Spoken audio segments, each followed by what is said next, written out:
What rule in your house would no one believe? We had to ask permission before doing anything. Not just big things like going outside or having friends over, but everything. Can I take a step? Can I pick up my fork? Can I scratch my arm? Dad grew up in a house of screaming chaos where nobody listened and everyone just did whatever they wanted, and he swore his children would learn respect. Can I get out of bed? Was the first thing we said every morning. Yes, you may, Dad would call from down the hall. Can I walk to the bathroom? Yes. Can I turn on the light? Yes. Can I use the toilet? Yes. Every single action required approval, and acting without it meant punishment. He'd make us stand in the corner for hours if we did something without asking first, even something as small as blinking too hard or shifting our weight from one foot to the other. Did I give you permission to move? He'd demand. Did those words come out of my mouth? My brother Oren and I got good at it, but our little sister Birdie struggled. She was only 4 when she started the training, and her little brain couldn't keep up with the constant asking. She'd reach for a toy and freeze halfway, tears streaming down her face, looking at Dad desperately. Can you what? Use your words. What do you want permission to do? Can I pick up the dolly? Yes, Birdie, you may pick up the doll. See how easy that was? She had accidents constantly because she couldn't get the words out fast enough. She'd stand in the kitchen doing the potty dance, sobbing, trying to form the sentence while her body betrayed her. Can I please? Spit it out, Birdie. I can't help you if you don't ask properly. She'd be standing in a puddle before she finished the sentence, and then Dad would make her ask permission to cry, permission to clean it up, permission to change her clothes. We couldn't function when Dad wasn't home, which was exactly how he wanted it. Mom had left years ago, and our grandmother would watch us sometimes, but we'd just stand frozen in the living room because she wasn't authorized to grant permissions. We'd go hours without eating, without moving, without using the bathroom, just standing there like statues waiting for Dad to come home and tell us we could exist. School was a disaster because the teachers didn't understand why we couldn't write without raising our hand first, why we sat paralyzed at our desks, unable to turn a page without asking. Oren failed 3 grades before the school gave up and let Dad homeschool us, which meant we never left the house and never spoke to anyone who might notice something was wrong. One night at dinner, Birdie started choking on a piece of chicken. She was coughing and gagging and her face was turning red, and she looked at Dad with huge, terrified eyes.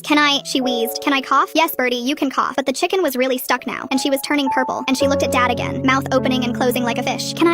She couldn't get the words out because she couldn't breathe, and Dad just sat there watching her, waiting for her to ask properly. What do you need permission to do, Birdie? I can't help you unless you ask. Oren was frozen in his chair. I was frozen in mine. We'd spent our whole lives unable to act without approval, and our bodies wouldn't move, our mouths wouldn't open. We just watched our sister dying 3 feet away from us. I don't know what broke inside me, but something did. I stood up without asking. I walked around the table without asking. I grabbed Birdie from behind without asking, and I squeezed her little body until the chicken flew out of her mouth and she sucked in a huge gasping breath. Dad's face went white with rage. Did I give you permission to stand? Did I give you permission to touch your sister? No, I said, and my voice was shaking, but I didn't stop. You didn't. And she almost died because you were waiting for a 6-year-old to ask permission to not choke to death. I was crying now, still holding Birdie against me. I'm done asking. I'm done. I walked to the phone without asking, and I picked it up without asking, and I dialed 911 without asking. Dad grabbed for me, but Oren moved for the first time in his life without permission and blocked him. She's right, Oren said quietly. We're done. The police came and they found 3 children who couldn't answer questions without looking for approval first, who couldn't sit down without asking if it was okay, who froze in the doorway waiting to be told they could enter the room. Dad tried to explain that he was teaching us respect, that he was giving us structure, that his family had been chaos and he just wanted order. I was helping them, he kept saying as they put him in handcuffs. I was teaching them how to be good. Dad lost custody that night. Birdie still freezes in doorways sometimes, waiting for someone to tell her she's allowed to walk through.